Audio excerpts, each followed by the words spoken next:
യഅതി സമാനുൻ അലാ ഉമ്മത്തി യഫിറൂന മിനൽ ഉലമാഇ വൽ ഫുഖഹാഇ യബ്തലിഹുമുല്ലാഹു ബിസലാസി ബലിയാത്തിൻ അർഫഉല്ലാഹുൽ ബറകത മിൻ കസ്ബിഹിം യുസല്ലിത്തുല്ലാഹു അലൈക്കും സുൽത്താനൻ ളാലിമാ യുഖ്രിജൂന മിനദ് ദുനിയാ ബിഗൈരി ഈമാൻ ഔ കമാ ഖാല റസൂലുള്ളാഹി.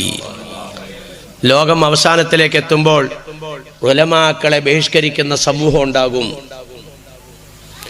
ഒരു വലിയമാരൊന്നും വകവയ്ക്കൂല, തങ്ങന്മാരൊന്നും കണക്കിലെടുക്കൂല, ആലിമീങ്ങൾക്കൊന്നും പരിഗണന കൊടുക്കൂല. 3 വിധത്തിൽ അവരല്ല പരീക്ഷിക്കുമെന്ന് നബീന റസൂലുള്ളാഹി. ഒന്നാമത്തെ, അവരുടെ ജീവിതത്തിലേ ബർക്കത്തുണ്ടാവില്ല. ഞാൻ ഓരോ ദിവസം പറയണ പോയിന്റുകളാണ് ഇത്. ജീവിതത്തിൽ ബർക്കത്തുണ്ടാവില്ല. ധിക്കാരിയായ ഭരണാധികാരിയെ കൊണ്ട് അല്ലാഹു തആല അവരെ ഭരിപ്പിക്കും.